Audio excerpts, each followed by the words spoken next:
ಹರೇ ಶ್ರೀನಿವಾಸ ಹರಿ ಶ್ರೀಂ ಶ್ರೀ ಗುರುಭ್ಯೋ ನಮಃ. ಇವತ್ತು ಹರಿಭಕ್ತಿ ಸಾರದಿಂದ 101ನೇ ನುಡಿಯಿಂದ 105 ಈ ನುಡಿಯ ಚಿಂತನೆಯನ್ನು ಶ್ರೀ ಹರಿವಾಯು ಗುರುಗಳು ಎಷ್ಟು ಮಾಡಿಸ್ತಾರೋ ಅಷ್ಟು ನಮ್ಮ ಬುದ್ಧಿಗೆ ಎಷ್ಟು ತೋಚುತ್ತೋ ಅಷ್ಟು ಚಿಂತನೆಯನ್ನು ಮಾಡ್ತಾ ಹೋಗೋಣ. 101ನೇ ನುಡಿ ಹೀಗಿದೆ: ಕೇಳುವುದು ಹರಿಕಥೆಯ ಕೇಳಲು ಹೇಳುವುದು ಹರಿಭಕ್ತಿ ಮನದಲ್ಲಿ ತಾಳುವುದು ಹಿರಿದಾಗಿ ನಿನ್ನಯ ಚರಣ ಸೇವೆಯಲಿ ಊಳಿಗವ ಮಾಡುವುದು ವಿಷಯದ ಹೂಳುವುದು ನಿಜ ಮುಕ್ತಿ ಕಾಂತೆಯ ನಾಳುವುದು ಕೃಪೆ ಮಾಡಿ ರಕ್ಷಿಸು ನಮ್ಮನವರತ. ಹರಿಕಥೆಯನ್ನು ಕೇಳಬೇಕು, ಇತರರಿಗೂ ಹೇಳಬೇಕು, ಎಲ್ಲರಿಗೂ ಹೇಳಬೇಕು. ಯಾರು ಹರಿಭಕ್ತರಿರ್ತಾರೋ, ಯಾರಿಗೆ ಭಗವಂತನಲ್ಲಿ ಅನಂತ ಭಕ್ತಿ ಆಸಕ್ತಿ ಇರುತ್ತೋ ಅಂಥವರಿಗೆ ನಾವು ಆ ಕಥೆಯನ್ನು ಹೇಳಬೇಕು ಅಂತ ಹೇಳಿ ತಿಳಿಸ್ತಾರೆ. ಅದೇ ರೀತಿ ಆ ಮನಸ್ಸಿನಲ್ಲಿ ಹರಿಭಕ್ತಿಯನ್ನು ತಾಳಬೇಕು ಅಂತ ಕೂಡ ಹೇಳ್ತಾರೆ. ನೋಡಿ, ಕೇಳುವುದು ಹರಿಕಥೆ ಅಂತ ಹೇಳಿದ್ರೆ ಏನು ಅಂತ ಹೇಳಿದ್ರೆ, ನವವಿಧ ಭಕ್ತಿ: ಶ್ರವಣಂ, ಕೀರ್ತನಂ, ವಿಷ್ಣೋಹೋ ಸ್ಮರಣಂ, ಪಾದಸೇವನಂ, ಅರ್ಚನಂ, ವಂದನಂ, ದಾಸ್ಯಂ, ಸಾಖ್ಯ, ಆತ್ಮ ನಿವೇದನಂ ಅಂತ ಹೇಳ್ತಾರೆ ಭಾಗವತದಲ್ಲಿ. ಶ್ರವಣ ಮಾಡೋದೇ, ಇವಾಗ ಒಂದು ಮನುಷ್ಯನ ಪರಿಚಯ ಆಗಬೇಕು ಅಂತ ಹೇಳಿದ್ರೆ ಆ ಮನುಷ್ಯನ ವಿಚಾರಗಳನ್ನು ತಿಳಿದು ಒಂದು ಸಲ ಆ ಮನುಷ್ಯನನ್ನು ನೋಡಿ, ಆ ನೋಡೋಕಿನ ಮುಂಚೆ ನೀವು ಅವ್ರ ಬಗ್ಗೆ ಕೇಳ್ತಾ ಇರ್ತೀರ, ತುಂಬ ಒಳ್ಳೆಯವರು ಅವರು, ಅವ್ರ ಗುಣ ಹೀಗೆ, ಈ ರೀತಿ ಎಲ್ಲ ನಾವು ತಿಳಿದು ಆಮೇಲೆ ಆ ಮನುಷ್ಯನನ್ನು ನೋಡಿದಾಗ ನಮಗೆ ಒಂದು ಭಾವನೆ ಬರುತ್ತೆ, ಒಂದು ಸಂಬಂಧ ಒಂದು ಕ್ರಿಯೇಟ್ ಆಗುತ್ತೆ, ಅವ್ರ ಜೊತೆ ಒಂದು ರೀತಿಯಾದ ಭಾವನೆಗಳು ಬರುತ್ತೆ. ಹಾಗೆ ಈ ಭಗವಂತನ ಕಥೆಗಳನ್ನು, ಅವನ ಲೀಲೆಗಳನ್ನು ನಾವು ಶ್ರವಣ ಮಾಡಿದಾಗ ಅವನು ಕಿವಿಯ ಮೂಲಕ ಹೋಗಿ ನಮ್ಮ ಹೃದಯದಲ್ಲಿ, ಆ ಹೃದಯ ಸಿಂಹಾಸನದಲ್ಲಿ ನಿಂತು ನಮಗೆ ಜ್ಞಾನದ ಅಭಿವ್ಯಕ್ತಿ ಮಾಡಿಕೊಡ್ತಾನೆ. ಅವನ ಬಗ್ಗೆ ಅವನ ಪರಿಚಯವನ್ನು ಅವನೇ ಮಾಡಿಸ್ಕೊಡ್ತಾನೆ. ಪ್ರದ್ಯುಮ್ನಾಗಿ ಪ್ರಕೃಷ್ಟವಾದ ಬೆಳಕಿನಿಂದ ಅವನನ್ನು ತೋರ್ಪಡಿಸ್ಕೊಳ್ತಾನೆ. ಹಾಗೆ ಕೇಳುವುದು ಹರಿಕಥೆಯ, ಸುಮ್ಮನೆ ಕೇಳೋದು ಅಂತ ಅಲ್ವಾ. ಯಾವ ರೀತಿ ಕೇಳಬೇಕು? ಉಪನಿಷತ್ ಹೇಳುತ್ತೆ, ಎಲ್ಲ ರೀತಿಯಾದಂಥ ಶಾಸ್ತ್ರಗಳಿಂದ ಪ್ರಮೇಯಗಳಿಂದ ತಿಳಿದು ಆ ವಿಚಾರದಿಂದ ಆ ಮನಸ್ಸಿನಲ್ಲಿ ದೃಢ ಮಾಡಿಕೊಂಡು ಧ್ಯಾನ ಮಾಡಿ ಆ ಭಗವಂತನನ್ನು ಸಾಕ್ಷಾತ್ಕಾರ ಮಾಡ್ಕೋಬೇಕು ಅಂತ ಹೇಳಿ ತಿಳಿಸ್ಕೊಡ್ತಾರೆ. ಹಾಗೆ ಕೇಳಲು ಹೇಳುವುದು ಅಂದರೆ, ಇವಾಗ ಯಾರಾದರೂ ಒಂದು ಸಂದರ್ಭದಲ್ಲಿ ಭಗವಂತನ ಬಗ್ಗೆ ನೀವು ತಿಳ್ಕೊಂಡಿದ್ದೀರಾ ಹೇಳಿ ಅಂತ ಹೇಳಿದ್ರೆ ನಾವು ಅದನ್ನು ಖಂಡಿತ ತಿಳಿಸ್ಬೇಕು. ನಮಗೆ ಎಷ್ಟು ನಿಜವಾಗ್ಲೂ ಆಸಕ್ತಿ ಇದೆಯಾ ಅಂತ ತಿಳಿದು, ಎಲ್ಲರಿಗೂ ಹೇಳಲಿಕ್ಕಾಗೋದಿಲ್ಲ ಇದು. ಹಾಗೆ ಭಗವಂತನ ಬಗ್ಗೆ ಅವನ ಗುಣಗಳ ಬಗ್ಗೆ, ಅವನ ವಿಚಾರಗಳ ಬಗ್ಗೆ ನಾವು ಚೆನ್ನಾಗಿ ತಿಳ್ಕೊಂಡು ಅವರಿಗೆ ಹೇಳಬೇಕು. ಹಾಗೆ ಹರಿಭಕ್ತಿ ಮನದಲ್ಲಿ ತಾಳುವುದು, ಹೇಗೆ ಆ ಮನಸ್ಸಲ್ಲಿ ನಾವು ತಾಳ್ಬಹುದು, ಆ ಮನಸ್ಸಲ್ಲಿ ಭಗವಂತನನ್ನು ಹೇಗೆ ಪ್ರೀತಿಸ್ಬೋದು ಅಂತ ಹೇಳಿದ್ರೆ, ಅವನ ಕಥೆಯನ್ನು ಕೇಳಿ ಎಲ್ಲ ತಿಳ್ಕೊಂಡು ಪ್ರತಿ ಒಂದು ಕ್ಷಣದಲ್ಲೂ ಭಗವಂತ ಇದು ನಿನಗೆ ಅರ್ಪಿತ, ನಾ ಮಾಡೋ ಎಲ್ಲ ಕೆಲಸಗಳಲ್ಲೂ ನೀನಿದೆಯಾ, ಸರ್ವರಲ್ಲೂ ಭಗವಂತ ಇದ್ದಾನೆ, ಅಂತರ್ಯಾಮಿಯಾಗಿ ಎಲ್ಲರಲ್ಲಿ ಅಂತರ್ಯಾಮಿಯಾಗಿ ಭಗವಂತ ಇದ್ದಾನೆ. ಹಾಗೆ ಕುಳಿತಿರುವಾಗ, ನಿಂತಿರುವಾಗ, ಓಡಾಡುವಾಗ, ತಿನ್ನುವಾಗ, ಉಣ್ಣುವಾಗ, ಹಾಗೆ ಮಲಗುವಾಗ, ಕುಡಿಯುವಾಗ ಈ ಎಲ್ಲ ನಮ್ಮ ಸಂಬಂಧಿಗಳನ್ನೆಲ್ಲ ಕೊಟ್ಟಿದ್ದಾನೆ ಭಗವಂತ. ಮಕ್ಕಳನ್ನು ಕೊಟ್ಟಿದ್ದಾನೆ, ಗಂಡ ಮಕ್ಕಳು, ಅತ್ತೆ ಮಾವ, ಹಿರಿಯರು, ಎಲ್ಲರಲ್ಲೂ ಭಗವಂತನನ್ನು ನೋಡ್ತಾ ಹೋಗಬೇಕು.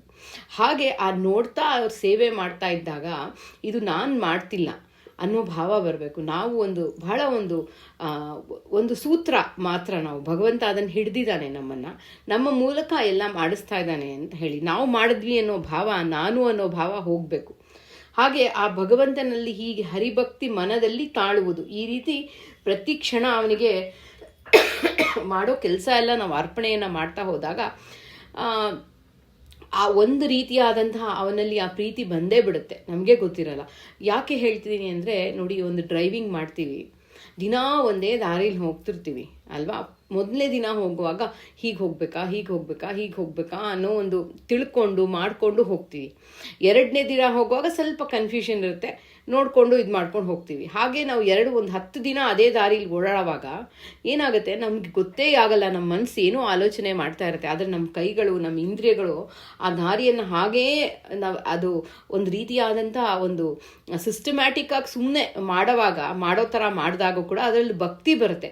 ಆಮೇಲೆ ನಾವು ಹೋಗೋ ದಾರಿ, ನೀವು ಲೌಕಿಕವಾಗಿ ನೋಡಕ್ಕೆ ಹೋದರೆ ಆ ಹೋಗೋ ದಾರಿಯನ್ನು ಒಂದೊಂದ್ಸಲ ಪ್ರೀತಿಸ್ತೀವಿ, ತುಂಬ ಚೆನ್ನಾಗಿದೆ ಈ ದಾರಿಲೇ ಹೋಗೋಣ ನಾವು ದಿನ, ಆ ರೀತಿಯಾದಂಥ ಭಾವನೆಗಳೆಲ್ಲ ಹುಟ್ಕೊಳ್ಳುತ್ತೆ. ಹಾಗೆ ಭಗವಂತನಲ್ಲಿ ಕೃಷ್ಣಾರ್ಪಣ ಕೃಷ್ಣಾರ್ಪಣ ಕೃಷ್ಣಾರ್ಪಣ ಅಂತ ನಾವು ಸುಮ್ಮನೆ ಹೇಳ್ತಾ ಇದ್ರು ಕೂಡ ಎಲ್ಲೋ ಒಂದು ಕ್ಷಣದಲ್ಲಿ ಭಗವಂತನಲ್ಲಿ ಪ್ರೀತಿ ಹುಟ್ಟುತ್ತೆ.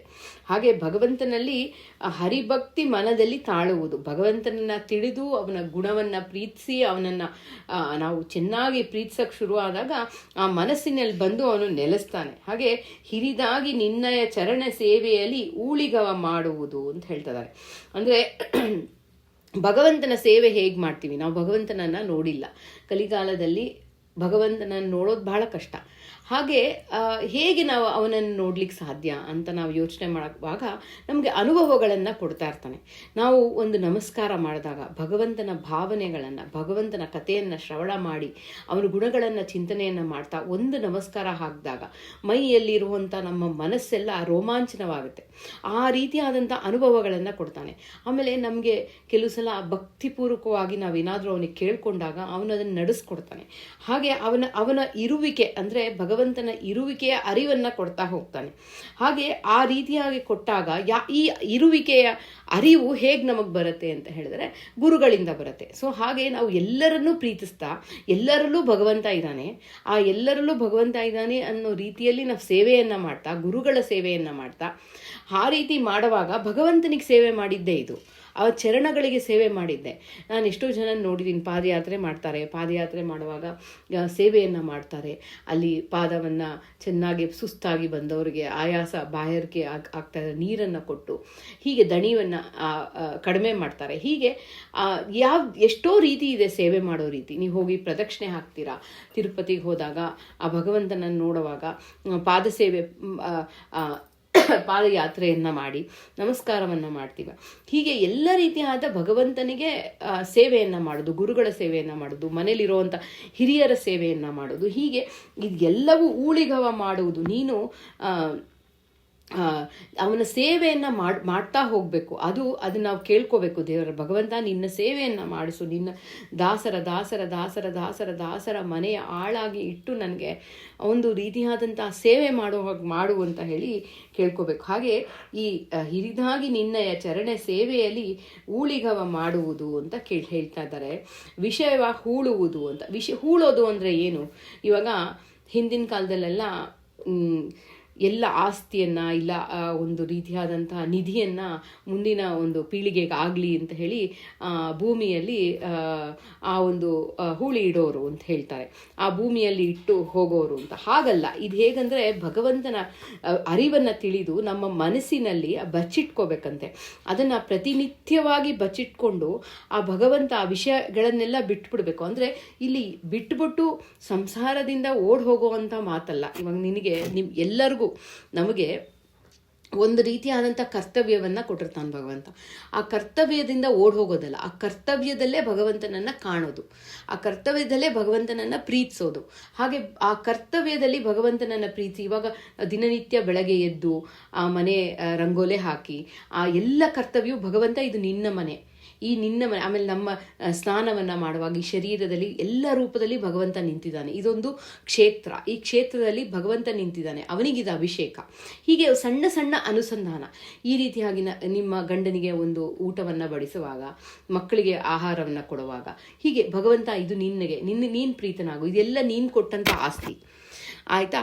ಈ ರೀತಿಯಾದಂಥ ಎಲ್ಲವೂ ನಿನಗೆ ಸೇರಲಿ ಅನ್ನೋ ಒಂದು ಮಾತಲ್ಲಿ ನಾವು ನಿಜವಾಗಿ ಈ ಕೆಟ್ಟ ವಿಚಾರಗಳನ್ನೆಲ್ಲ ಬಿಟ್ಟು, ಆ ಲೌಕಿಕವಾದಂತಹ ಎಲ್ಲ ರೀತಿಯಾದಂಥ ವಿಚಾರಗಳನ್ನು ಬಿಟ್ಟು ಆ ಎಲ್ಲದರಲ್ಲೂ ಮನಸ್ಸಿನಲ್ಲಿ ಆ ವಿಷಯವ ಹೂಳುವುದು, ಆ ಮನಸ್ಸಿನಲ್ಲಿ ಭಗವಂತನನ್ನೇ ನಾವು ನೆನೆಸ್ತಾ ಎಲ್ಲ ಕೆಲಸಗಳಲ್ಲೂ ಎಲ್ಲ ಕರ್ಮಗಳಲ್ಲೂ ಭಗವಂತ ನೆನೆಸಿದಾಗ ನಮಗೆ ಈ ಕಾಮ ಕ್ರೋಧ ಲೋಭ ಮೋಹ ಇದ್ಯಾವುದೂ ಬರೋದಿಲ್ಲ. ಯಾಕಂದರೆ ಎಲ್ಲರ ಉದ್ದೇಶ, ಎಲ್ಲ ಕರ್ಮಗಳ ಉದ್ದೇಶ, ನಾವು ಮಾಡೋ ಬೆಳಗ್ಗೆ ಎದ್ದಾಗಿಂದ ಸಂಜೆವರೆಗೂ ಮಾಡುವಂಥ ಎಲ್ಲ ಕೆಲಸಗಳು ಭಗವಂತಗೆ ಪ್ರೀತನಾಗಲಿ, ಭಗವಂತ ಪ್ರೀತನಾಗಲಿ ಅನ್ನೋ ಅನ್ನೋ ಒಂದು ಉದ್ದೇಶದಿಂದ ಮಾಡಿದಾಗ ನಮಗೆ ಅದು ಕಾಮ ಕ್ರೋಧ ಯಾವುದೇ ರೀತಿಯಾದಂಥ ಕಾಡೋದಿಲ್ಲ. ಇಲ್ಲ ಯಾವುದೇ ರೀತಿಯಾದಂಥ ವಿಷಯಗಳು, ನನಗೆ ಇವತ್ತು ಹಣ ಬರಬೇಕು, ಇಲ್ಲ ನನಗೆ ಇನ್ನೇನೋ ಒಂದು ಲಾಭ ಆಗಬೇಕು ಅಂತ ಮಾಡಿದಾಗ ಈ ವಿಷಯಗಳನ್ನು ನಾವು ಈ ಲೌಕಿಕವಾಗಿ ಈ ವಿಷಯಗಳಲ್ಲಿ ಹೋಗ್ತೀವಿ. ಈ ಭಗವಂತನ ವಿಚಾರವಾಗಿ ಅದು ಬಚ್ಚಿಟ್ಕೋಬೇಕು ಮನಸ್ಸಲ್ಲಿ, ಅದನ್ನು ಕಾಪಾಡ್ಕೋಬೇಕು. ಆ ನಿಜವಾದ ವೈರಾಗ್ಯ ಬರಬೇಕು, ಬಂದು ಆ ಭಗವಂತನಿಗೆ ಅರ್ಪಣೆಯನ್ನು ಮಾಡ್ತಾ ಹೋಗಬೇಕು. ಹಾಗೆ ವಿಷಯವ ಹೂಳುವುದು ನಿಜ ಮುಕ್ತಿ ಕಾಂತೆಯ ಆಳುವುದು ಅಂತ. ಇಲ್ಲಿ ಮುಕ್ತಿ ಕಾಂತೆಯ ಆಳುವುದು ಅಂದರೆ ಏನು ಅಂತ ಹೇಳಿದ್ರೆ ನೋಡಿ, ಮುಕ್ತಿ ಎಂದರೆ ಜೀವರ ಸ್ವರೂಪಾನಂದದ ಆವಿರ್ಭಾವ ಅಂತ ಹೇಳ್ತಾರೆ. ಅಂದರೆ ನಿಮಗೆ ನಿಜವಾದ ಆನಂದ ಅನ್ನೋದು ನಮಗೆ ಗೊತ್ತೇ ಇಲ್ಲ. ಯಾಕಂದರೆ ಈ ಶರೀರದ ಮೂಲಕ ಭಗವಂತ ಎಲ್ಲ ಇಂದ್ರಿಯಗಳನ್ನು ಕೊಟ್ಟು, ಈ ಶರೀರವನ್ನು ಕೊಟ್ಟು, ಅದರೊಳಗೆ ಅನಿರುದ್ಧ ಶರೀರ, ಲಿಂಗ ಶರೀರ, ಇದೆಲ್ಲ ಒಂದು ಆವರ್ಕ, ಎಲ್ಲ ರೀತಿಯಾದಂಥ ಒಂದು ಪರದೆಯನ್ನು ಹಾಕಿ ಅವನು ಎಷ್ಟು ಉಣಿಸ್ಬೇಕೋ ಆ ಜೀವರಿಗೆ ಅಷ್ಟೇ ಈ ಜನ್ಮದಲ್ಲಿ ಏನೇನು ಕೊಡಬೇಕೋ ಅದನ್ನು ಉಣಿಸ್ತಾ ಹೋಗ್ತಾನೆ. ನಿಜವಾದ ಆನಂದ, ಸ್ವರೂಪಾನಂದ ನಮಗೆ ಒಳಗೆ ಇರುತ್ತೆ. ಅಂಥ ಆನಂದ ಆ ಒಂದು ದಾರಿಯಲ್ಲಿ ನಾವು ನಡಿಬೇಕು. ಆ ನಿಜ ಮುಕ್ತಿಯ ದಾರಿಯನ್ನು ಪ್ರೀತಿಸಬೇಕು. ಆ ಮುಕ್ತಿಯನ್ನು ಇಲ್ಲಿ ಉಪನಿಷತ್ತಲ್ಲಿ ಮುಕ್ತಿಯನ್ನು ಪ್ರಿಯಸತಿ ಅಂತ ಹೇಳಿದ್ದಾರೆ. ಹಾಗೆ ಆ ಮುಕ್ತಿಯನ್ನು ಪ್ರೀತಿಸಿ, ಆ ಮುಕ್ತಿ ಅಂತ ಮುಕ್ತಿ ಅಂದರೆ ಇಲ್ಲಿ ಒಬ್ಬೊಬ್ಬರಲ್ಲಿ ಒಂದೊಂದು ಭಾವ, ಸುಖವನ್ನು ಪಡಿಬೇಕು ಅನ್ನೋದಂತ. ಆದರೆ ಮುಕ್ತಿ ಅಂದರೆ ಭಗವಂತನನ್ನು ಕಾಣುವುದು, ಆ ಭಗವಂತನ ಕಾಣುವಂಥ ಹಾದಿ ಅಂತ ಹೇಳಿ ಆ ಮುಕ್ತಿಯನ್ನು ನಿಜ ಮುಕ್ತಿ ಕಾಂತೆ ಅಂತ ಹೇಳಿದ್ದಾರೆ. ಆ ಭಗವಂತನ ಒಂದು ಸ್ಪರ್ಶ, ಭಗವಂತನ ಒಂದು ಲೋಕದಲ್ಲಿ ನಮ್ಮನ್ನು ನಾವು ಕಾಣೋದು. ಹಾಗೆ ಇದಕ್ಕೆ ನಿಜ ಮುಕ್ತಿಯ ಕಾಂತೆಯ ಆಳುವುದು. ಆ ರೀತಿ ಆ ಹಾದಿಯಲ್ಲಿ ನಾವು ಚಿಂತನೆಯನ್ನು ಮಾಡ್ತಾ ಭಗವಂತನನ್ನ ಜ್ಞಾನವನ್ನು ಪಡೆದು ವಿಶೇಷವಾದ ಬಿಂಬಮೂರ್ತಿಯನ್ನು ಕಾಣಲಿಕ್ಕೆ ನಮ್ಮ ಮೈ ಮರೆತು ಪ್ರಯತ್ನ ಮಾಡೋದು, ಅದು ನಿಜ ಮುಕ್ತಿಯ ಕಾಂತೆಯ ಆಳುವುದು ಅಂತ. ನಿಜವಾಗ್ಲಿ ಆ ಹಾದಿಯಲ್ಲೇ ಹೋಗ್ಬೇಕು, ಅದನ್ನಷ್ಟು ಪ್ರೀತಿಸ್ಬೇಕು ನಾವು. ಇಲ್ಲಿ ಮುಕ್ತಿಯನ್ನು ಪ್ರೀತಿಸೋದು ಅನ್ನೋದಕ್ಕಿಂತ ಭಗವಂತನನ್ನು ಪ್ರೀತಿಸೋದು ಅಂತಾನೆ ನಾವು ಹೆಚ್ಚಾಗಿ ತಿಳಿತಾ ಹೋಗಬೇಕು. ಹಾಗೆ ನಿಜ ಮುಕ್ತಿ ಕಾಂತೆಯ ಆಳುವುದು ಅಂತ ಹೇಳಿ ತಿಳಿಸ್ಕೊಡ್ತಾ ಇದ್ದಾರೆ. ಹೀಗೆ ಕೃಪೆ ಮಾಡಿ ರಕ್ಷಿಸು ನಮ್ಮ ನನವರತ, ಈ ರೀತಿ ನಮ್ಮನ್ನು ರಕ್ಷಣೆ ಮಾಡು ಭಗವಂತ, ಈ ರೀತಿ ನಮ್ಮನ್ನು ರಕ್ಷಣೆ ಮಾಡು ಅಂದರೆ ನಮ್ಮನ್ನು ನಿನ್ನ ಹಾದಿಯಲ್ಲೇ ನಮ್ಮನ್ನು ತೊಡಗಿಸು. ಯಾವುದೇ ಬೇರೆ ವಿಚಾರಗಳಲ್ಲಿ ಹಾಕಿ ಈಗಿನ ಒಂದು ಲೌಕಿಕವಾಗಿ ನಾವು ಯಾವಾಗೂ ಮೊಬೈಲಲ್ಲಿ ಹಿಡ್ಕೊಂಡು ಸ್ಕ್ರೋಲ್ ಮಾಡ್ತಾ ಹೊರಟೋಗ್ತೀವಿ. ಎಷ್ಟು ಕಷ್ಟ ಇದು, ಬೇರೆಯವ್ರಿಗೆ ಹೇಳ್ತಿಲ್ಲ, ನನಗೆ ಈ ಹರಿಭಕ್ತಿ ಸಾರವನ್ನು ನಾನು ಎಲ್ಲ ನುಡಿಗಳೇ ನೋಡಿ ಇದು ಸುಮಾರು ಈಗ ಇಲ್ಲಿವರೆಗೂ ಎಷ್ಟು ಅಡೆತಡೆಗಳು ಬಂದು ಇಲ್ಲಿವರೆಗೂ ನಾನು ಇದು ಮುಗಿಸ್ಲಿಕ್ಕೆ ಎಷ್ಟು ದಿನ ಆಯಿತು ಅಂತ ಅನಿಸ್ತಾ ಇರುತ್ತೆ ನನಗೆ. ಭಗವಂತ ನನ್ನನ್ನು ಇಂಥ ಹಾದಿಯಿಂದ ನನ್ನನ್ನು ತಡೆದು ಇಲ್ಲಿಗೆ ತೊಗೊಂಡು ಬಾ, ನನ್ನನ್ನು ಕರ್ಕೊಂಬಂದು ಇದನ್ನು ಮಾಡಿಸು ನನ್ನ ಕೈಯಲ್ಲಿ ಅಂತ ನಾನು ಕೇಳ್ಕೊಳ್ತಾ ಇದ್ದೀನಿ ನಾನು. ಹಾಗೆ ಇದನ್ನು ಮಾಡಲಿಕ್ಕೆ ಇಷ್ಟು ದಿನ ಬೇಕಾಯಿತು ಅಂತ ಅನಿಸುತ್ತೆ. ಯಾಕಂದರೆ ಅದು ಅವನ ಇಚ್ಛೆ, ಅವನು ಹೇಗೆ ಮಾಡಿಸ್ತಾನೋ ಅದು ಅವನ ಇಚ್ಛೆ. ಅವನು ಆ ಜೀವರ ಯೋಗ್ಯತಾನುಸಾರ ಹೇಗೆ ಮಾಡಿಸ್ಬೇಕೋ ಹಾಗೆ ಮಾಡಿಸ್ತಾ ಹೋಗ್ತಾನೆ. ಹಾಗೆ ನಿಜ ಮುಕ್ತಿ ಕಾಂತೆಯ ಆಳುವುದು ಕೃಪೆ ಮಾಡಿ ರಕ್ಷಿಸು ನಮ್ಮ ನನವರತ. ಮುಂದಿನ ನುಡಿ ಹೋಗೋಣ, ಒಂದು ನಿಮಿಷ. ಮುಂದಿನ ನುಡಿ ಹೀಗಿದೆ: ಎಂಜಲೆಂಜಲು ಎಂಬರಾ ನುಡಿ ಎಂಜಲವೇ ವಾರಿ ಜಲಚರದೆಂಜಲಲ್ಲವೇ ಹಾಲು ಕರುವಿನ ಎಂಜಲೆನ್ನಸದೇ ಎಂಜಲೆಲ್ಲಿಯೂ ಪರರೆಂಜಲಲ್ಲದೆ ಬೇರೆ ಭಾವಿಸಲೆಂಜಲುಂಟೇ ದೇವ ರಕ್ಷಿಸು ನಮ್ಮ ನನವರತ. ಎಂಜಲು ಅಂತ ಎಲ್ಲ ಹೇಳ್ತಾ ಇರ್ತಾರೆ. ಈ ಎಂಜಲು ಅಂದರೆ ಏನು ನೋಡಿ, ಇಲ್ಲಿ ಏನು ತಿಳಿಸ್ತಿದ್ದಾರೆ? ಎಂಜಲೆಂಜಲು ಎಂಬರು ಅಂತ ಹೇಳಿ. ಹಾಗೆ ನಾವು ನಮ್ಮ ಬಾಯಲ್ಲಿ ಒಂದು ವರುಣ ದೇವರಿರ್ತಾರೆ. ಆ ವರುಣ ದೇವರ ಇರುವಿಕೆಯಿಂದ ಆ ಭಗವಂತ ಆ ಎಂಜಲನ್ನು ಸೃಷ್ಟಿಯನ್ನು ಮಾಡ್ತಾನೆ. ಅದು ಬಹಳ ಒಂದು ಶುದ್ಧ ಅಲ್ಲ ಅಂತ ನಾವು ಅಂದ್ಕೊಂಡ್ರೆ ಅಂತಹ ಎಂಜಲನ್ನು ನಾವು ನುಂಗ್ಲೇಬಾರ್ದಲ್ವಾ, ಅದನ್ನು ಯಾವಾಗೂ ಉಳ್ತಾನೇ ಇರಬೇಕು ಅಲ್ವಾ? ಹಾಗೆ ಸಾಧ್ಯನಾ? ಹಾಗೆ ಮಾಡ್ಲಿಕ್ಕೆ ಸಾಧ್ಯನಾ? ಅಸಾಧ್ಯವಾದಂಥದ್ದು, ಯಾವಾಗಲೂ ಉಗ್ಲಿಕ್ಕಾಗೋದಿಲ್ಲ. ಇಲ್ಲಿ ಎಂಜಲ್ ಅಂದರೆ ಏನು ಅಂತ ಹೇಳಿ ತಿಳಿಸ್ಕೊಡ್ತಾರೆ. ಎಂಜಲು ಎಂಬರ ನುಡಿ ಎಂಜಲಲ್ಲವೇ ವಾರಿ ಜರಚರ. ಇಲ್ಲಿ ಎಲ್ಲ ರೀತಿಯಾದಂಥ ಆ ನುಡಿಗಳು, ಆ ಬಾಯಿಂದ ಬಂದಂಥ ಮಾತುಗಳು, ಶಬ್ದದಲ್ಲಿ ಒಂದೊಂದು ಶಬ್ದದಲ್ಲಿ ಘೋಷದಲ್ಲಿ ಭಗವಂತ ಇದ್ದಾನೆ, ಒಂದೊಂದು ಶಬ್ದದಲ್ಲಿ ಒಂದೊಂದು ರೂಪದಲ್ಲಿ ಇದ್ದಾನೆ ಭಗವಂತ. ಹಾಗೆ ಓಂಕಾರದಲ್ಲಿ ಭಗವಂತ ಇದ್ದಾನೆ. ಹಾಗೆ ಅದೆಲ್ಲ ಒಂದು ಬರುವಂಥ ನುಡಿಗಳೆಲ್ಲ ಎಂಜಲಲ್ವಾ? ಆ ಕಿವಿಗೆ ಎಂಜಲ್ ತಾನೇ ಮುಟ್ಟತ್ತೆ ಅಂತ ಹೇಳಿ ತಿಳಿಸ್ತಾರೆ ಅಲ್ವಾ. ಹಾಗೆ ಎಂಜಲು ಅಂದರೆ ಏನು ಅಂತ ಮತ್ತೆ ಯೋಚನೆ ಮಾಡಬೇಕು ಅಂತ. ವಾರಿ ಜಲಚಲರೆಂಜಲಲ್ಲವೇ, ನೀರಿನಲ್ಲಿ ಮೀನು, ಕಪ್ಪೆ ಎಲ್ಲ ಮುಂತಾದ ಎಷ್ಟೋ ಪ್ರಾಣಿಗಳಿರುತ್ತೆ. ಅದೆಲ್ಲ ನೀರು ಶುದ್ಧ ಮಾಡಿ ನಾವು ಅದನ್ನ ಒಂದು ರೀತಿಯಾದಂಥ ಪ್ರಾಣಿ ಹಿಂಸೆ ಆಗಬಾರ್ದು ಅಲ್ಲ, ಆ ರೀತಿ ನಾವು ಯೋಚನೆ ಮಾಡಿ ಆ ನೀರನ್ನು ತಗೊಳ್ತೀವಿ. ಆದರೆ ಆ ಪ್ರಾಣಿಗಳು ಅದರಲ್ಲಿ ಇರುತ್ತಲ್ವ, ಆ ನೀರಿನಲ್ಲಿ ವಾಸವಾಗಿರುತ್ತಲ್ವ, ಅದು ಎಂಜಲಲ್ವಾ. ಹಾಲು ಕರುವಿನ ಎಂಜಲಲ್ಲವೇ, ಆ ಕರು ಕೆಚ್ಚಲಿಗೆ ಬಾಯಿ ಹಾಕಿ ಕುಡಿದು ಉಳಿದ ಒಂದು ಆ ಹಾಲನ್ನು ತಾನೇ ಅವರು ಕರೆದು ನಮಗೆ ಕೊಡ್ತಾರೆ, ಅದು ಎಂಜಲಲ್ವಾ ಅಂತ ಹೇಳ್ತಾರೆ. ಎಂಜಲ್ ಎಲ್ಲಿಹುದು ಅಂತ ಹೇಳ್ತಾ ಇದ್ದಾರೆ ಇಲ್ಲಿ. ಹೀಗೆ ಎಲ್ಲ ರೀತಿಯಾದಂಥ ಎಂಜಲು ಅಂದರೆ ಏನು ಅಂತ ಹೇಳಿ ಅದರ ಅರ್ಥವನ್ನು ತಿಳಿಬೇಕು. ನೋಡಿ, ಭಗವಂತನ ಬಗ್ಗೆ ಶುದ್ಧವಾದ ಒಂದು ಅರಿವು ನಾವು ತಿಳಿತಾ ಬರಬೇಕು. ಅದಲ್ಲದೆ ಯಾವುದೋ ರೀತಿಯಾದಂಥ ನೋಡಿ, ಶ್ರೀಮದ್ ಆಚಾರ್ಯರು ಹೇಳಿರುವಂಥ ಒಂದು ಶಾಸ್ತ್ರದಲ್ಲಿ ಶ್ರೀಮದ್ ಆಚಾರ್ಯರು ನಮಗೆ ಹೇಗೆ ಭಗವಂತನನ್ನು ತೋರಿಸಿಕೊಟ್ಟಿದ್ದಾರೆ ಅದನ್ನು ನಾವು ತಿಳ್ಕೊಳ್ಳೋದು, ಬಹಳ ಶುದ್ಧವಾದ ಶಾಸ್ತ್ರಗಳ ಚಿಂತನೆ, ಶುದ್ಧವಾದ ಒಂದು ಜ್ಞಾನವನ್ನು ಪಡೆಯೋದು, ಅದು ಬಹಳ ಮುಖ್ಯ ಇಲ್ಲಿ. ಯಾವ ರೀತಿ ಅದು ಶುದ್ಧವಾಗಿ ಭಗವಂತನ ಕಡೆ ಬೆನ್ನನ್ನು ಮಾಡಿರ್ತಾರೋ ಹಾಗೆ ಅಂಥ ಶಾಸ್ತ್ರಗಳನ್ನು ನಾವು ತಿಳಿದು ಆ ಭಗವಂತನ ಒಂದು ಬಗೆ ಹಾದಿಯಲ್ಲಿ ಅಶುದ್ಧವಾದಂಥ ಶಾಸ್ತ್ರಗಳೇ ಅದು ಎಂಜಲು ಅಂತ ತಿಳಿಸ್ಕೊಡ್ತಾ ಇದ್ದಾರೆ. ಹಾಗೆ ಪರರೆಂಜಲ್ ಎಲ್ಲಿ ರೀತಿಯಾದಂಥ ನೋಡಿ, ದಾಸರು ಎಲ್ಲ ಹರಿ ನಿನ್ನ ಎಂಜಲುಂಡು ನಾವು ನಿನ್ನ ಮಾಯೆಯನ್ನು ಗೆಲ್ಲುವೆವು ಅಂತ ಹೇಳಿ ಹೇಳ್ತಾ ಇದ್ದಾರೆ. ಇಲ್ಲಿ ಭಗವಂತನ ಒಂದು ಎಲ್ಲ ರೀತಿಯಾದಂಥ ಪ್ರಸಾದ, ಭಗವಂತ ನಿನಗೆ ನೈವೇದ್ಯವಾಗಿರುವಂಥ ಒಂದು ಪ್ರಸಾದವನ್ನೇ ಕೊಟ್ಟರೆ ನಮಗೆ ಆ ಜ್ಞಾನದ ಅರಿವಾಗುತ್ತೆ. ಹಾಗೆ ಇಲ್ಲಿ ಯಾವ ರೀತಿ ನಾವು ಭಾವಿಸ್ಬೇಕು ಎಂಜಲು ಅಂತ ಹೇಳಿದ್ರೆ, ಆ ಶುದ್ಧವಾದ ಶಾಸ್ತ್ರವನ್ನು ಬಿಟ್ಟು, ಶುದ್ಧವಾದ ಜ್ಞಾನವನ್ನು ಬಿಟ್ಟು, ಶ್ರೀಹರಿಯಲ್ಲಿ ಅಪಾರವಾದಂಥ ಭಕ್ತಿ ಇಲ್ಲದೆ ಆ ಹಾದಿಯೆಲ್ಲ ಶಾಸ್ತ್ರಗಳು ಹೇಳುತ್ತಲ್ಲ, ಅದೆಲ್ಲ ಎಂಜಲು. ಅದನ್ನು ನಾವು ಎಂಜಲು ಅಂತ ಪರಿಗಣಿಸ್ಬೇಕು ಅಂತ ಹೇಳ್ತಾ ಇದ್ದಾರೆ. ಅಲ್ಲಿ ನೋಡಿ, ವಾದಿರಾಜರು ಹೇಳ್ತಾರೆ ಎಲ್ಲ ರೀತಿ ಆ ದಾಸರ ಒಂದು ಬಾಯಿಂದ ಬಂದಂಥದ್ದು ವಾದಿರಾಜರು, ಹಾಗೆ ಎಲ್ಲ ಯತಿಗಳಿಂದ ಆ ಶುದ್ಧವಾದ ಭಗವಂತನ ಒಂದು ಚಿಂತನೆ ಬಂದಿದೆ. ಅದೆಲ್ಲವೂ ಶುದ್ಧವಾದ ಒಂದು ವಾಕಿನಿಂದ ಬಂದಂಥದ್ದು.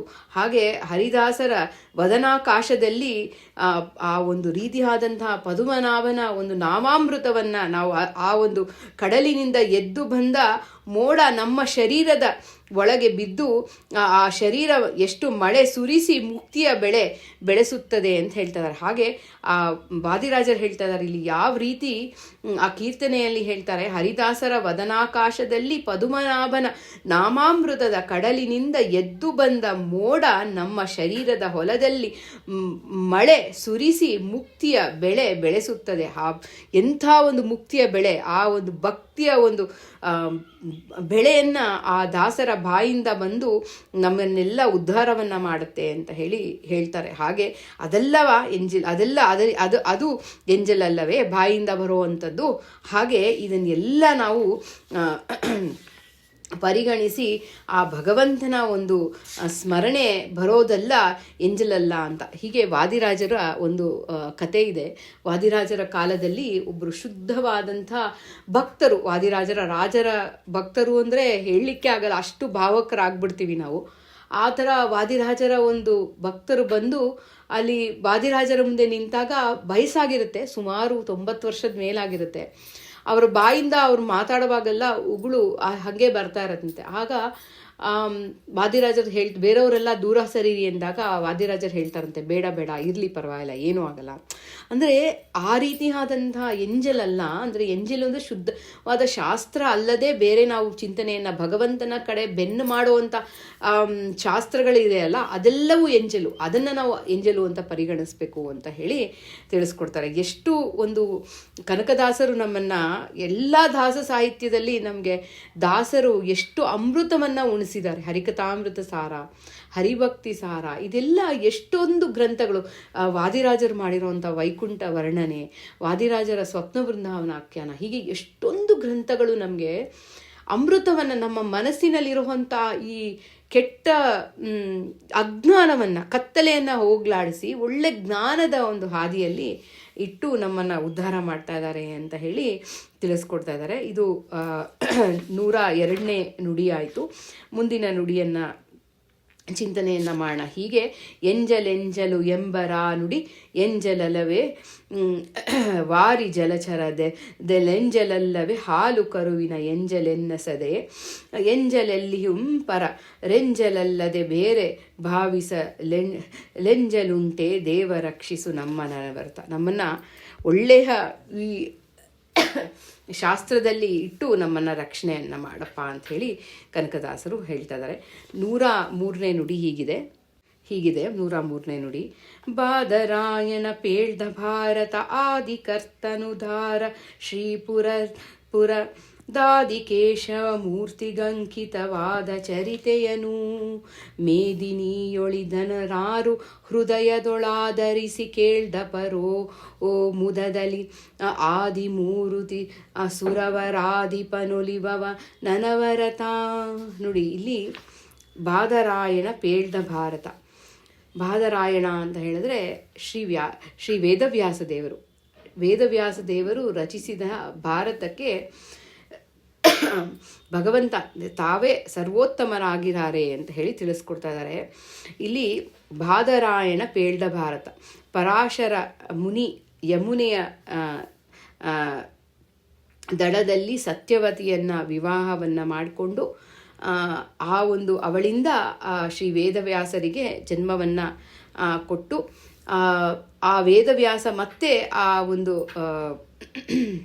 ಸತ್ಯವತಿಯನ್ನು ಕನ್ಯೆಯನ್ನಾಗಿ ಮಾಡಿ ಮತ್ತು ಆ ರೀತಿಯಾಗಿ ಅನುಗ್ರಹವನ್ನು ಮಾಡಿ, ಇಲ್ಲಿ ವೇದವ್ಯಾಸ ದೇವರು ಹುಟ್ಟುವಾಗಲೇ ಎಲ್ಲ ರೀತಿಯಾದಂತಹ ಬಾಲ ಬ್ರಹ್ಮಚಾರಿಯಾಗಿ ದಂಡ ಕಮಂಡಲಗಳಿಂದ ಧಾರಣೆ ಮಾಡಿಕೊಂಡು ಬಂದಿರ್ತಾರೆ. ಆ ತಾಯಿಗೆ ವರವನ್ನು ಕೊಟ್ಟು ಆ ವೇದವ್ಯಾಸರು ಬದರಿಕಾಶ್ರಮಕ್ಕೆ ಹೋಗ್ತಾರೆ. ಬದರಿಕಾಶ್ರಮದಲ್ಲಿ ಶ್ರೀ ಭಾರತವನ್ನು, ಮಹಾಭಾರತದ ಒಂದು ಗಣೇಶನಿಂದ ಆ ಒಂದು ಕೈಯಿಂದ ಬರೆಸಿ ಎಲ್ಲರಿಗೂ ಒಂದು ಉತ್ತಮವಾದ ಅಂಥ ಆ ಗ್ರಂಥವನ್ನು ಕೊಟ್ಟಿರ್ತಾರೆ.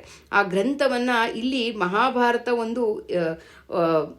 ಒಂದು ರೀತಿಯಾದಂಥ ಮೇರು ಗ್ರಂಥ. ಅಂಥ ರೀತಿಯಾದಂತಹ ಆ ಗ್ರಂಥವನ್ನು ಯಾರು ಹೇಳ್ತಾರೋ ತಿಳಿತಾರೋ ಅಂಥ ಒಂದು ಭಗವಂತನ ಜ್ಞಾನವನ್ನು ಅಪಾರವಾಗಿ ಪಡಿತಾಳೆ.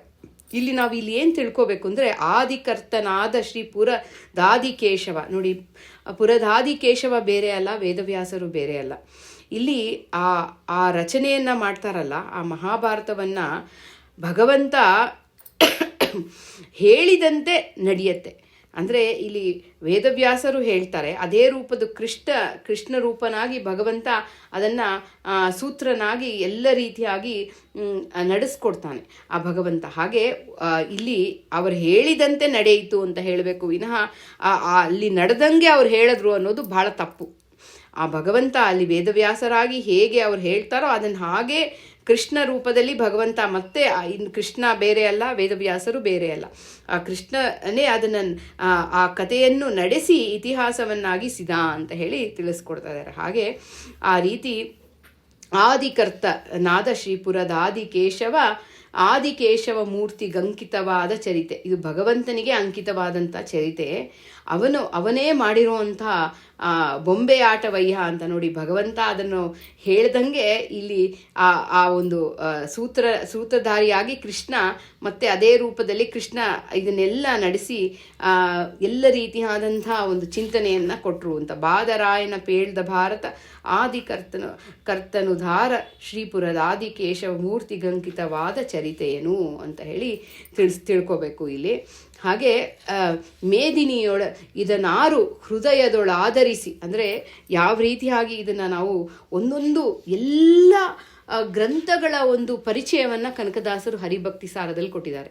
ರಾಮಾಯಣದ ಚಿಂತನೆ, ಭಗವಂತನ ಆ ಗುಣಗಳ ಚಿಂತನೆಯನ್ನು ಕೊಟ್ಟಿದ್ದಾರೆ. ಮಹಾಭಾರತದಲ್ಲಿ ಭಗವಂತನ ಅನಂತವಾದ ಕರುಣೆಯ ಚಿಂತನೆಯನ್ನು ಕೊಟ್ಟಿದ್ದಾರೆ. ಭಾಗವತದಲ್ಲಿ ಬಂದಂಥ ಎಲ್ಲ ಕಥೆಗಳಲ್ಲಿ ಭಗವಂತನ ಚಿಂತನೆಯನ್ನು ನಮಗೆ ಕೊಟ್ಟಿದ್ದಾರೆ. ಹೀಗೆ ಆ ಎಲ್ಲ ರೀತಿಯಾದಂಥ ಆದಿಮೂರ್ತಿ ಇಲ್ಲಿ ಭಗವಂತನೇ ಸರ್ವೋತ್ತಮನಾಗಿದ್ದು, ಇಲ್ಲಿ ಸುರವರ ಪನೊಲಿ ಅನವರತ ಅಂತ ಹೇಳ್ತಾನೆ. ಭಗವಂತ ಆ ಎಲ್ಲ ಆದಿಕೇಶವಮೂರ್ತಿ ಉದಾರ ಸರ್ವೋತ್ತಮನಾಗಿ ಇಲ್ಲಿ ಸುರವರಾಧಿಪ ಅಂತ ಹೇಳಿದ್ರೆ ಸರ್ವೋತ್ತಮನಾಗಿ ಬ್ರಹ್ಮ ರುದ್ರಾದಿಗಳಿಗೂ ಅಧಿಪತಿಯಾಗಿದ್ದಾನೆ ಭಗವಂತ ಅಂತ ಹೇಳಿ ಆ ಕೇಶವನಾಮ ಅನ್ನೋದು ಇಲ್ಲಿ ಹೇಳುತ್ತೆ. ಕೇಶವ ಅಂದರೆ ಅಂದರೆ ಬ್ರಹ್ಮ, ಈಶಾ ಅಂದರೆ ಶಿವ. ಹಾಗೆ ಈ ಕೇಶವ ಅಂತ ಹೇಳಿದ್ರೆ ಈ ಬ್ರಹ್ಮ ರುದ್ರಾದಿಗಳಿಗೂ ಈಶನಾಗಿ ಸರ್ವೋತ್ತಮನಾಗಿ ಭಗವಂತ ಇದ್ದಾನೆ ಅಂತ ಹೇಳಿ ತಿಳಿಯುವಂಥ ಈ ಸುಂದರವಾದಂಥ ಆ ನುಡಿ. ಕೇಳ್ದವರು ಮುದದಲ್ಲಿ ಆದಿಮೂರ್ತಿ, ಎಲ್ಲರಿಗೂ ಒಂದು ಹೃದಯದಲ್ಲಿ ಯಾರ್ಯಾರು ಕೇಳ್ತಾರೋ ಇದರಲ್ಲಿ ಆ ಭಗವಂತ ತಾನೇ ಬಂದು ಒಲಿದು ರಕ್ಷಣೆಯನ್ನ ಮಾಡ್ತಾನೆ. ಅನವರತ ನಮ್ಮ ಜೊತೆನೇ ಇರ್ತಾನೆ, ನಮ್ಮ ಮನಸ್ಸಿನಲ್ಲಿ ಸದಾಕಾಲ ನೆಲೆಸಿ ರಕ್ಷಣೆಯನ್ನ ಮಾಡ್ತಾನೆ ಅಂತ ಹೇಳಿ ಗದುಗಿನ ವೀರನಾರಾಯಣ ಅಂತ ಕೂಡ ಹೇಳ್ತಾರೆ. ಹಾಗೆ ಈ ಅಂಕಿತ ಅಂದರೆ ಏನು ಅಂತ ಹೇಳಿದ್ರೆ ನೋಡಿ, ಆ ಭಗವಂತನ ಅವರವರ ಬಿಂಬಮೂರ್ತಿ, ಆ ಬಿಂಬಮೂರ್ತಿ ಇವಾಗ ವಿಜಯ ವಿಠಲ ಅಂದರೆ ವಿಜಯ ವಿಠಲ ರೂಪದಲ್ಲಿ ವಿಜಯದಾಸರಿಗೆ ಒಲಿದಂಥ ಬಿಂಬಮೂರ್ತಿ, ಅವರ ಬಿಂಬ. ಇವಾಗ ನಮ್ಮ ಬಿಂಬ ಯಾರು ಅಂದರೆ ನಮಗೆ ಗೊತ್ತಿಲ್ಲ. ಅದು ತಿಳಿಬೇಕಂದ್ರೆ ಈ ಒಂದು ಜನ್ಮದಲ್ಲಿ ಆಗುವಂಥದ್ದಲ್ಲ, ಎಷ್ಟೋ ಸಾಧನೆ ಆಗಬೇಕು, ಎಷ್ಟೋ ಜನ್ಮಾಂತರದಲ್ಲಿ ಬಂದು ಸಾಧನೆ ಆಗಿ ನಮಗೆ ಭಗವಂತ ಅದರ ಜ್ಞಾನವನ್ನು ಕೊಡ್ತಾನೆ. ಅಪರೋಕ್ಷ ಜ್ಞಾನಿಗಳು ಅವರಲ್ಲ. ಹೀಗೆ ಭಗವಂತನಲ್ಲಿ ಆದಿಮೂರ್ತಿ ಆಗಿ ಕೇಶವನಲ್ಲಿ ಆಗಿ ಇದ್ದು ಭಗವಂತ ರಕ್ಷಣೆಯನ್ನು ಮಾಡ್ತಾನೆ ಅಂತ ಹೇಳಿ ತಿಳಿಬೇಕು. ಮುಂದಿನ ನುಡಿಯ ಚಿಂತನೆಯನ್ನು ಮಾಡ್ತಾ ಹೋಗೋಣ. ಈ ಮುಂದಿನ ನುಡಿ ಕುಲಗಿರಿಗಳನ್ವಯವು ದಾರುಣಿ ಜಲದಿ ಪಾವಕ ಮರುತ ಜಲನಭ ಜಲಜ ಸಕ ಶೀತಾಂಶು ತಾರೆಗಳುಳ್ಳ ಪರ್ಯಂತ ಚಲನೆಯಿಲ್ಲದೆ ನಿನ್ನ ಚರಿತೆಯು ಬಲಿದು ಧರೆಯೊಳಗೊಪ್ಪು ವಂದದಿ ಚೆಲುವ ಚೆನ್ನಿಗ ರಾಯ ರಕ್ಷಿಸು ನಮ್ಮ ನನವರತ. ಇಲ್ಲಿ ಕುಲಗಿರಿಗಳನ್ವಯವು ಅಂತ ಹೇಳಿದ್ರೆ ಮಹೇಂದ್ರ, ಮಲಯ, ಸಹ್ಯ, ಶುಕ್ತಿಮಾಸ, ಹಾಗೆ ವಿಂಧ್ಯ ಮತ್ತು ಪರಿಯಾತ್ರ ಅನ್ನೋ 7 ಕುಲಪರ್ವತಗಳು ಇದೆ. ಅದರ ಜೊತೆ ಅಲ್ಲಿರುವಂಥ ಸಣ್ಣ ಸಣ್ಣ ಪರ್ವತಗಳು, ಅದು ಸುತ್ತಮುತ್ತ ಇರುವಂಥ ಒಂದು ಅಪ್ರಸಿದ್ಧವಾದಂಥ ಪರ್ವತಗಳು ಇದೆ ಅಂತ ಹೇಳಿ ಭೀಷ್ಮ ಪರ್ವದಲ್ಲಿ ತಿಳಿಸ್ಕೊಡ್ತಾ ಇದ್ದಾರೆ. ಹೀಗೆ ಈ ಒಂದು ಆ ಪರ್ವತಗಳಲ್ಲಿ ಇರುವಂಥ ಎಲ್ಲ ರೀತಿಯಾದಂಥ ವೇದಾದಿ ಶಾಸ್ತ್ರಗಳಂತೆ ಆ ಭಕ್ತಿ ನಮಗೆ ಈ ಎಲ್ಲ ರೀತಿಯಾದಂಥ ಭಗವಂತನ ಒಂದು ಶಾಸ್ತ್ರ ಸದಾಕಾಲ ಇರಲಿ. ಅಂದರೆ ಭಗವಂತನ ಶಾಸ್ತ್ರಗಳು ಸದಾಕಾಲ ಇರುತ್ತೆ, ಆದರೆ ಅದರ ಜ್ಞಾನ ಸಜ್ಜನರಿಗೆ ಬರ್ತಾ ಹೋಗಬೇಕು, ಅದು ಮರೆಯದ ಹಾಗೆ ರಕ್ಷಣೆ ಮಾಡು ಅಂತ ಹೇಳಿ ಇಲ್ಲಿ ಹೇಳಿರುವಂಥ ತಾತ್ಪರ್ಯ. ಇಲ್ಲಿ ದಾರುಣೆ ಜಲದಿ ಪಾವಕ ಮರುತ ಜಲನಭ ಅಂದರೆ ಸಪ್ತದ್ವೀಪಗಳುಳ್ಳ ದಾರುಣಿ ಅಂದರೆ ಭೂಮಿ ತಾಯಿ, ಹಾಗೆ ಸಪ್ತ ಸಾಗರಗಳು ಅಗ್ನಿ, ವಾಯು, ಜಲ, ಆಕಾಶ, ಹೀಗೆ ಪಂಚಭೂತಗಳು ಕಾಲದ ವೇಗವನ್ನು ತಡೆದುಕೊಂಡು ಸ್ಥಿರವಾಗಿ ಒಂದು ಲಯಕಾಲದವರೆಗೆ ಇರುತ್ತೆ ಇದೆಲ್ಲನೂ. ಹೀಗೆ ಇದೆಲ್ಲ ಸಾಕ್ಷಿಯಾಗಿರುತ್ತೆ ಹರಿಯ ಸೃಷ್ಟಿ ವ್ಯಾಪಾರಕ್ಕೆ ಎಲ್ಲ ರೀತಿಯಾದಂಥ ಮೂಕ ಸಾಕ್ಷಿಯಾಗಿರುತ್ತೆ ಅಂತ ಹೇಳಿ. ಹಾಗೆ ಈ ಸೃಷ್ಟಿ ಸ್ಥಿತಿಗಳ ಲಯಗಳಲ್ಲಿ ಏನೇನು ಆಗ್ತಾ ಇರುತ್ತೋ ಅದು ಎಲ್ಲವೂ ನೋಡ್ತಾ ಇರುತ್ತೆ ಅಂತ ಹೇಳಿ ತಿಳಿಸ್ಕೊಡ್ತದೆ. ಅಂದರೆ ಅದರಲ್ಲಿರುವಂಥ ತತ್ವಾಭಿಮಾನಿ ದೇವತೆಗಳು ಅಂತ ಹೇಳಿ ಚಿಂತನೆಯನ್ನು ಮಾಡಬೇಕು. ಹೀಗೆ ಭಗವಂತನ ಹಾಗೆ ಜಲಜ ಸಕ ಶೀತಾಂಶು ತಾರೆಗಳುಳ್ಳ ಪರ್ಯಂತ ಅಂತ ಹೇಳ್ತಾರೆ. ಅಂದರೆ ಆ ಜಲಜ ಸಕ ಅಂತ ಹೇಳಿದ್ರೆ ತಾವರೆ, ಆ ಒಂದು ಸೂರ್ಯನ ಒಂದು ಕಿರಣಗಳ ದಿಂದ ಅರಳುವಂಥ ಆ ಒಂದು ತಾವರೆ, ಹಾಗೆ ತಂಪಾದ ಕಿರಣಗಳಿಂದ ಸೂಸುವ ಚಂದ್ರ, ಶೀತಾಂಶು ಅಂದರೆ ಚಂದ್ರ, ಮಿನುಗುವ ತಾರೆಗಳು, ಇವೆಲ್ಲವೂ ಹರಿಯ ಆ ಒಂದು ಸಾಕ್ಷಿಯಾಗಿದೆ ಅಂತ ಹೇಳಿ ತಿಳಿಸ್ಕೊಡ್ತಾರೆ ಆ ಸೃಷ್ಟಿಯಲ್ಲಿ. ಹೀಗೆ ಇದೆಲ್ಲವೂ ನಿನ್ನ ಚರಿತೆಯು ಬಲಿದು ಧರೆಯೊಳಗೊಪ್ಪುವಂದದಲ್ಲಿ ಅಂತ ಹೇಳಿದ್ರೆ ಈ ಎಲ್ಲ ವೇದಾದಿ ಶಾಸ್ತ್ರ ಈ ಧರೆಯಲ್ಲಿ ಭಗವಂತನ ಶಾಸ್ತ್ರಗಳು ಭಗವಂತನನ್ನ ಯಾವುದು ತಿಳಿಸ್ಕೊಡುತ್ತೆ, ಎಲ್ಲವೂ ಭಗವಂತನ ಒಂದು ಇರುವಿಕೆ ಎಲ್ಲದರಲ್ಲೂ ಇದೆ. ಭಗವಂತ smallest of small atoms, minute ಇದರಲ್ಲೂ ಭಗವಂತ ಇದ್ದಾನೆ. ಎಲ್ಲದರಲ್ಲೂ ನಾವು ಭಗವಂತನನ್ನ ನೋಡ್ಬೋದು. ಒಂದು ಕಂಬ ಇದೆ, ಆ ಕಂಬ ಆ ಭೂಮಿಯಲ್ಲಿ ಸ್ಥಿರವಾಗಿ ನಿಂತಿದೆ ಅಂದರೆ ಆ ಭಗವಂತ ಅದರಲ್ಲಿ ನಿಂತು ಧಾರಣೆಯನ್ನು ಮಾಡಿದ್ದಾನೆ. ಈ ಶರೀರ ನಾವು ನಿಂತ್ಕೊಂಡಿದ್ದೀವಿ ಅಂತ ಹೇಳಿದ್ರೆ ಭಗವಂತ ಒಳಗಡೆ ನಿಂತು ಧಾರಣೆ ಮಾಡಿದ್ದಾನೆ. ಹಾಗೆ ಇದು ಎಲ್ಲವೂ ಇರೋವರ್ ಪರ್ಯಂಕ ಅಂದರೆ ಕನಕದಾಸರು ಇಲ್ಲಿ ಏನು ತಿಳಿಸ್ಕೊಡ್ತಾ ಇದ್ದಾರೆ ಅಂದರೆ, ಎಲ್ಲವೂ ಸದಾಕಾಲ ಇದೆ, ಆದರೆ ಅದರ ಅರಿವು ಮರೆ ಆಗ್ಬಿಟ್ಟಿರುತ್ತೆ. ಅದರ ಅರಿವು ಆ ಸಜ್ಜನರಿಗೆ ಯಾವಾಗಲೂ ಕೊಡ್ತಾ ಇರುವಿ, ಇದರ ಅರಿವು ಜನರಿಗೆ ಇರಲಿ ಅಂತ ಹೇಳ್ತಾ ಇರೋವಂಥ ಭಾವ ಇದರಲ್ಲಿ. ಎಲ್ಲದರಲ್ಲೂ ಭಗವಂತ ಇದ್ದಾನೆ, ಭಗವಂತ ಇದ್ದೇ ಇರ್ತಾನೆ ಯಾವಾಗ್ಲೂ. ನೋಡಿ, ಪ್ರಳಯ ಕಾಲದಲ್ಲೂ ಸೂಕ್ಷ್ಮ ರೂಪದಲ್ಲಿ ಇದೆಲ್ಲವೂ ಹೋಗಿ ಭಗವಂತನ ಉದರದಲ್ಲಿ ಸೇರ್ಕೊಳ್ಳುತ್ತೆ. ಅದೇ ಸೃಷ್ಟಿ ಕಾಲದಲ್ಲಿ ಅದೇ ಫಾರ್ಮಲ್ಲಿ ಬಂದು, ಇವಾಗ ಒಂದು ಮಣ್ಣಿದೆ, ಆ ಮಣ್ಣನ್ನು ಒಂದು ಮಡಕೆಯನ್ನಾಗಿ ಮಾಡಬೇಕು ಅಂತ ಹೇಳಿದ್ರೆ ಅದಕ್ಕೆ ಚೆನ್ನಾಗಿ ನೀರು ಹಾಕಿ ಕಲಸಿ ಬೆಂಕಿಯಲ್ಲಿ ಹದವಾಗಿ ಬೇಯಿಸಿ, ಆಮೇಲೆ ಅದನ್ನು ಚೆನ್ನಾಗಿ ಆ ಒಂದು ಆಕಾರ ಕೊಟ್ಟು ಅದನ್ನು ಬೇಯಿಸಿ ಮತ್ತೆ ಆ ಮಡಕೆಯನ್ನಾಗಿ ಮಾಡ್ತೀವಿ. ಆ ಮಡಕೆ ಮುರಿದು ಹೋದಾಗ ಏನಾಗುತ್ತೆ, ಅದು ಮತ್ತೆ ಸ್ಮಾಲೆಸ್ಟ್ ಪಾರ್ಟಿಕಲ್ಸ್ ಆಗಿ ಮಣ್ಣಲ್ಲಿ ಸೇರ್ಕೊಳ್ಳುತ್ತೆ. ಅದನ್ನು ಮತ್ತೆ ಮಡಕೆ ಮಾಡೋಕ್ಕಾಗಲ್ವಾ? ಆಗುತ್ತೆ. ಹೀಗೆ ಆ ಪಾರ್ಟಿಕಲಲ್ಲೂ ಭಗವಂತ ಇದ್ದಾನೆ, ಆ ಮಡಕೆ ಮಾಡಿದಾಗ ಆ ಮಡಕೆಯಲ್ಲೂ ಭಗವಂತ ಆ ರೂಪದಲ್ಲಿದ್ದಾನೆ. ಸೊ ಈ ರೀತಿ ನಾವು ಚಿಂತನೆಯನ್ನು ಮಾಡಬೇಕು. ಇಲ್ಲಿ ಅದು ಮರೆ ಆಗದೆ ಇರೋಂಗೆ ಆ ವೇದಾದಿ ಶಾಸ್ತ್ರಗಳಲ್ಲಿ ಭಗವಂತ ಎಲ್ಲದರಲ್ಲೂ ಇದ್ದಾನಲ್ಲ, ಅದು ನಮ್ಮ ಒಂದು ಮನಸ್ಸಿನಲ್ಲಿ ಮರೆ ಆಗದೆ ಇರೋಂಗೆ ರಕ್ಷಣೆಯನ್ನು ಮಾಡು ಅಂತ ಹೇಳಿ, ನಿನ್ನ ಚರಿತೆಯು ಬಲಿದು ಧರೆಯೊಳಗೊಪ್ಪುವಂದದಲ್ಲಿ ಅಂತ ಹೇಳಿ ತಿಳಿಸ್ಕೊಡ್ತಾ ಇದ್ದಾರೆ. ಇಲ್ಲಿ ಆ ಒಂದು ಎಲ್ಲ ಒಂದು ಚರಿತೆಯು ನಿನ್ನ ಅದು ಇರಲೇಬೇಕು, ಈ ಧರೆ ಒಳಗೆ ಇದ್ದೇ ಇರುತ್ತೆ, ಆದರೆ ಅದರ ಮರೆ ಆಗದೆ ಇರೋಂಗೆ ಆ ಮನಸ್ಸಿನಲ್ಲಿ ನಮಗೆಲ್ಲ ಸಜ್ಜನರಿಗೆಲ್ಲ ಒಳ್ಳೆ ಅದರ ಜ್ಞಾನದ ಅರಿವನ್ನು ಯಾವಾಗಲೂ ಕೊಡು. ಚೆಲುವ ಚೆನ್ನಿಕ ರಾಯ ರಕ್ಷಿಸು ನಮ್ಮ ನನವರತ ಅಂತ ಹೇಳಿ ಈ 104ನೇ ನುಡಿಯಲ್ಲಿ ನಾನು ಸ್ವಲ್ಪ ಸಣ್ಣದಾಗಿ ಹೇಳ್ತಾ ಇದ್ದೀನಿ. ಯಾಕಂದರೆ ಅದರ ತಾತ್ಪರ್ಯ ಅಂದರೆ ಅದರ ಅರ್ಥ ಆಗಬೇಕು, ಅದು ಏನಕ್ಕೆ ಈ ರೀತಿ ಹೇಳಿದ್ದಾರೆ ದಾಸರು ಅನ್ನೋದು ನಾವು ತಿಳಿಲಿಕ್ಕೆ ಪ್ರಯತ್ನವನ್ನು ಮಾಡಬೇಕು.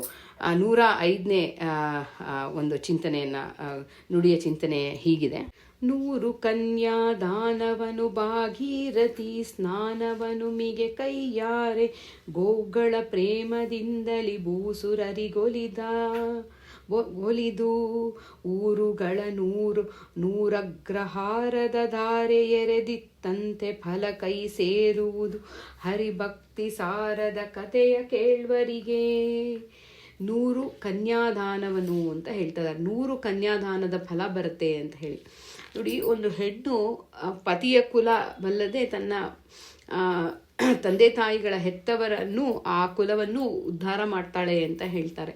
ಹಾಗೆ ಆ ಒಂದು ಹೆಣ್ಣಿನ ಒಂದು ಅಷ್ಟು 100 ಕನ್ಯಾದಾನ ಇದು ಒಂದು ಜನ್ಮದಲ್ಲಿ ಆಗುವಂಥದ್ದಲ್ಲ, ಆದರೆ ಎಷ್ಟೋ ಸಾಧನೆಗಳಲ್ಲಿ ಆ ಒಂದು 100 ಕನ್ಯಾದಾನದ ಒಂದು ಫಲವನ್ನು ಕೊಡ್ತಾರೆ ಅಂತ ಹೇಳಿ ತಿಳಿಸ್ಕೊಡ್ತಾರೆ. ಭಾಗೀರಥಿ ಸ್ನಾನ, ಇಲ್ಲಿ ಗಂಗಾ ಸ್ನಾನ ಅಂದರೆ ಗಂಗಾ ಸ್ನಾನಕ್ಕೆ ಫಲ ಗಂಗೆಯಲ್ಲೇ ಸಿಗುತ್ತೆ ಅಂತ ಹೇಳಿ, ಹಾಗೆ ಇನ್ನೆಲ್ಲೂ ಸಿಗದು. ಆ ರೀತಿಯಾದಂತಹ ಆ ಭಾಗೀರಥಿಯನ್ನು, ಆ ಗಂಗೆಯನ್ನು, ಭಗವಂತನ ಒಂದು ಪಾದದಿಂದ ಬಂದಂಥ ಒಂದು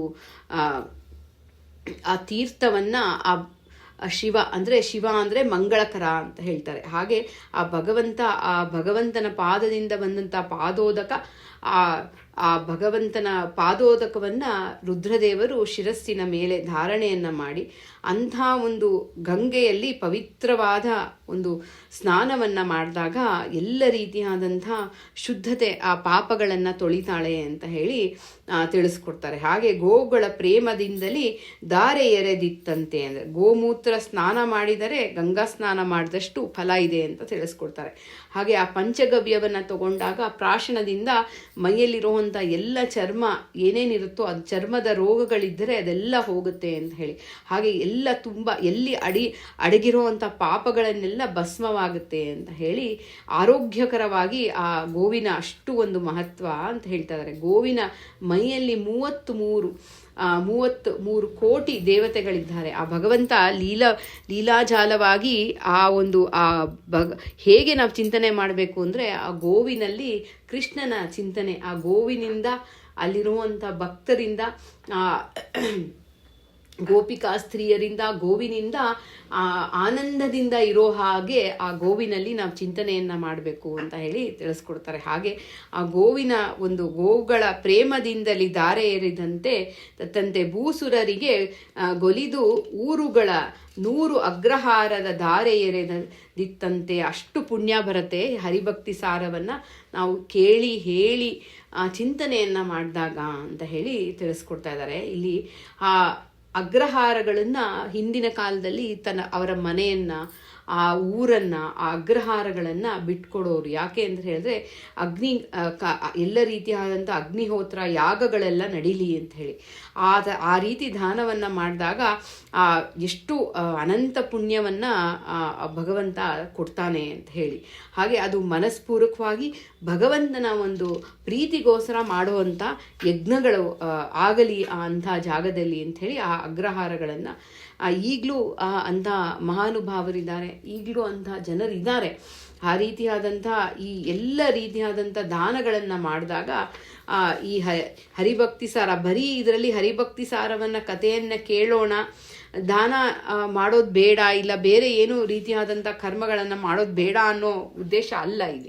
ಇಲ್ಲಿ ಈ ಒಂದು ಜನ್ಮದಲ್ಲಿ ಸಾಧನೆ ಮಾಡುವಂಥದ್ದಲ್ಲ, 100 ಜನ್ಮಗಳಲ್ಲಿ ಭಗವಂತ ಸಾಧನೆ ಮಾಡಿಸ್ಲಿ, ನಮ್ಮಲ್ಲಿ ಕಿಂಚಿತ ಏನಾದರೂ ಏನಿದೆಯೋ ಅದನ್ನು ದಾನವನ್ನು ಮಾಡಿ ಆ ಭಗವಂತ ರಕ್ಷಣೆಯನ್ನು ಮಾಡಲಿ ಅಂತ ಹೇಳಿ ತಿಳಿಸ್ಕೊಡ್ತಾ ಇದ್ದಾರೆ. ಫಲ ಕೈ ಸೇರುವುದು ಹರಿಭಕ್ತಿ ಸಾರದ ಕಥೆಯ ಕೇಳುವರಿಗೆ. ಇಲ್ಲಿ ನಾವು ಏನು ಚಿಂತನೆಯನ್ನು ಮಾಡಬೇಕು ಅಂದರೆ ನಮ್ಮ ಜ್ಞಾನದ ಅಭಿವೃದ್ಧಿ ಆಗಲಿ. ಹರಿಭಕ್ತಿ ಸಾರ ಕನಕದಾಸರು ನಮಗೆ ಅದರ ಜ್ಞಾನವನ್ನು ನಮಗೆ ಉಣಿಸ್ತಾ ಇದ್ದಾರೆ. ಆ ಜ್ಞಾನವನ್ನು, ಅಮೃತವನ್ನು, ಹರಿಭಕ್ತಿ ಸಾರದ ಹರಿಯ ಭಗವಂತನ ನಾಮಾಮೃತವನ್ನು ನಮಗೆ ಉಣಿಸ್ತಾ ಇದ್ದಾರೆ. ಇದರಿಂದ ನಮ್ಮ ಜ್ಞಾನ ಇನ್ನೂ ಅಭಿವೃದ್ಧಿ ಆಗಲಿ, ಎತ್ತರಕ್ಕೆ ಇನ್ನೂ ನಾವು ವಿಶೇಷವಾದ ಜ್ಞಾನವನ್ನು ಪಡೀಲಿಕ್ಕೆ ಪ್ರಯತ್ನವನ್ನು ಪಡೋಣ. ಇದರಿಂದ ನಮಗೆ ಆ ರೀತಿಯಾದಂಥ ಲೌಕಿಕವಾದಂಥ ಪುಣ್ಯ ಅಲ್ಲ, ಆ ಭಗವಂತನ ಕಾಣುವಂಥ ಪುಣ್ಯ ಕೊಡಲಿ ಅಂತ ಹೇಳಿ ತಿಳಿಸ್ಕೊಡೋಣ. ಹಾಗೆ ದಾನ ಧರ್ಮಗಳು ನಾವು ಏನೇ ಮಾಡಲಿ ಭಗವಂತ ನಮ್ಮಲ್ಲಿ ನಿಂತು ಮಾಡಿಸ್ತಾ ಇದ್ದಾನೆ. ನಾವಾಗಿ ನಾನು ಮಾಡಿದೆ ದಾನ ಅಂತ ನಾವು ಯಾರಿಗೂ ಹೇಳ್ಕೊಳ್ಳೋ ಅಂಥ ನೆಸೆಸಿಟಿ ಇಲ್ಲ. ಅದು ನಾವು ಯಾವ ರೀತಿ ಅದನ್ನು ಭಗವಂತ ಮಾಡಿಸ್ತಾ ಇದ್ದಾನೆ ಅನ್ನೋ ಭಾವದಲ್ಲಿ ನಾವು ಚಿಂತನೆಯನ್ನು ಮಾಡಬೇಕು ಅಂತ ಹೇಳ್ತಾ ಈ 105ನೇ ನುಡಿಯನ್ನು ನಾವು ಇದನ್ನು ಭಗವಂತನಿಗೆ ಅರ್ಪಣೆಯನ್ನು ಮಾಡೋಣ. ಕನಕದಾಸರ ಅಂತರ್ಯಾಮಿಯಾಗಿ ಭಾರತೀ ರಮಣ ಮುಖ್ಯ ಪ್ರಾಣಾಂತರ್ಗತ ಬಿಂಬಮೂರ್ತಿ ಪ್ರೇರಣಾ ಬಿಂಬಮೂರ್ತಿ ಪ್ರೀತ್ಯರ್ಥಂ ಶ್ರೀಕೃಷ್ಣ ಅರ್ಪಣ ಮಸ್ತು.